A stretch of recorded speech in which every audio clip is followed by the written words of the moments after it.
নির্বাচন যত ঘনিয়ে আসছে মানুষের মধ্যে বাড়ছে উৎসবের আমেজ। সারা দেশে প্রচারণা নিয়ে ব্যস্ত প্রার্থীরা। এই মুহূর্তে রাজধানীর দনিয়া এলাকায় আছে ইলিয়াস মাদবর, যুক্ত হচ্ছি সেখানে। ইলিয়াস, নির্বাচনের প্রচারণার চিত্র কেমন দেখছেন আমাদেরকে জানাবেন। সাইদ, আপনাকে ধন্যবাদ। আমরা এখন রয়েছি রাজধানীর নারিন্দা এলাকায়। এই এলাকাটা ঢাকা 6 আসন নিয়েই গঠিত হয়েছে, 6 আসনের মধ্যে পড়েছে। এই এলাকার যে জামাতে যে প্রার্থী রয়েছে, আমরা ডক্টর আব্দুল মান্নান এখানে রয়েছেন, আমরা ওনার সাথে যুক্ত হব। আপনি তো ভোটারদের কাছে যাচ্ছেন, বিভিন্ন সমস্যার কথা শুনছেন। কি কি সমস্যা আপনি চিহ্নিত করতে পেরেছেন এবং এটা কিভাবে সমাধান করবেন? দেখেন, আপনাকে ধন্যবাদ, মাই টিভিকে ধন্যবাদ। এই এলাকার সবচেয়ে বড় সমস্যা হচ্ছে চাঁদাবাজ, দখলবাজ, মাদক এবং সন্ত্রাস। তারপরে দৈনিকের সমস্যার ভিতরে রয়েছে আমাদের গ্যাস সংকট রয়েছে, ড্রেনেজ ব্যবস্থার সমস্যা রয়েছে, বিশুদ্ধ পানির সমস্যা রয়েছে এবং যানজট সমস্যা রয়েছে। আমরা বলছি, আমরা যদি নির্বাচিত হই, জনগণ যদি আমাদেরকে সুযোগ দেয়, তাহলে কোনো প্রকার সন্ত্রাস, চাঁদাবাজ, মাদকের কারবারি আমরা এখানে হতে দেব না। আমি গতকালকে ইশতেহার পেশ করেছি, সেখানে স্পষ্টভাবে বলেছি যে আমরা অবশ্যই এ ব্যাপারে জিরো টলারেন্স নীতি অবলম্বন করব, কারণ আমাদের দলের কোনো কেউ এই জাতীয় অপকর্মের সাথে যুক্ত না। কাজেই জনগণ যদি আমাদেরকে ভোট দেয়, এগুলো আমরাই একমাত্র দূর করতে পারবো। আর গ্যাস সংকট সহ অন্যান্য যে সংকটগুলো আছে, এগুলো আমরা জনগণকে সাথে নিয়ে দ্রুততম সময়ের ভিতরে মানুষের মৌলিক অধিকার ফিরিয়ে দেওয়ার জন্য কাজ করব। এই ঢাকা 6কে বসবাস উপযোগী করব।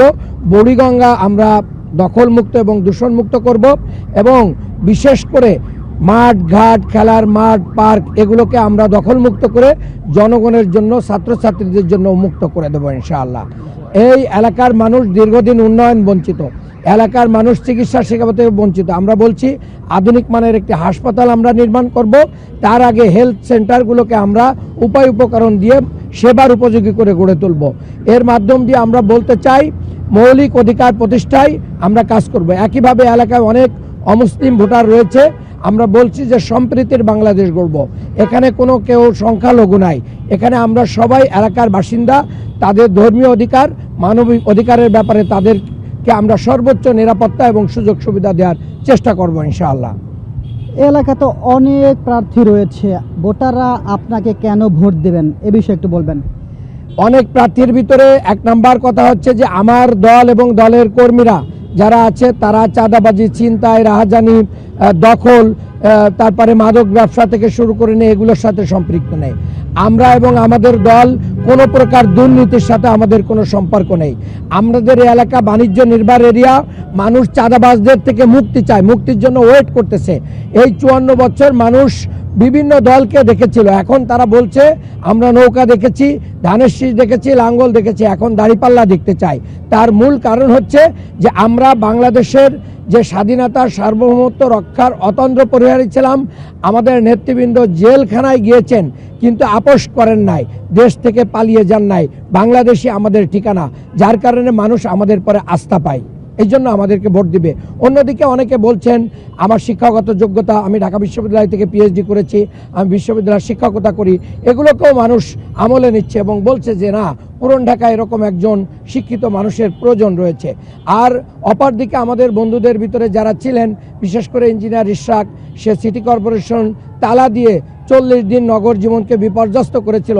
এই জন্য জনগণ সেখান থেকে মুক্তি চায়, মুখ ফিরিয়ে। আচ্ছা, আপনাদের বিরুদ্ধে একটা অভিযোগ রয়েছে যে আপনারা ভোটারদের কাছে গিয়ে তাদের আইডি কার্ড আনছেন, বিকাশ নাম্বার আনছেন, এ বিষয়ে কি বলবেন? এটা মূলত মানে দ্বিমুখী আচরণ, যেটা তারা বলতেছে, তারা করতেছে, সেটা আমাদের পরে চাপিয়ে দেওয়ার চেষ্টা করতেছে। মূলত এটা আমাদের প্রতিপক্ষরা তাদের স্লিপের ভিতরে, তাদের ইয়ের ভিতরে দিয়ে মানুষের বিকাশ নাম্বার এবং টাকা দিয়ে ভোট কেনার চেষ্টা করতেছে। জামাত ইসলামী এরকম অনৈতিক কাজে জীবনে কখনো যুক্ত হয় নাই, ভবিষ্যতেও হবে না। পেশি শক্তি, কালো টাকা, হুন্ডা গুন্ডা ব্যবহারের সেই রীতি পূর্বেও তাদের ছিল, ভবিষ্যতে এটা বিলুপ হবে কিনা আমরা জানি না। আপনাকে ধন্যবাদ। ধন্যবাদ। সাইদ, আপনি যেমনটা শুনছিলেন, উনি যেমনটা বলছিলেন যে চাঁদাবাজ মুক্ত এই ঢাকা 6 আসন করতে চান এবং মানুষের যে চাহিদা, সেই চাহিদা তিনি পূরণ করতে চান এবং বাসযোগ্য এই 6 আসন তিনি করতে চান। যে সাইদ, এই ছিল আমার কাছে সর্বশেষ।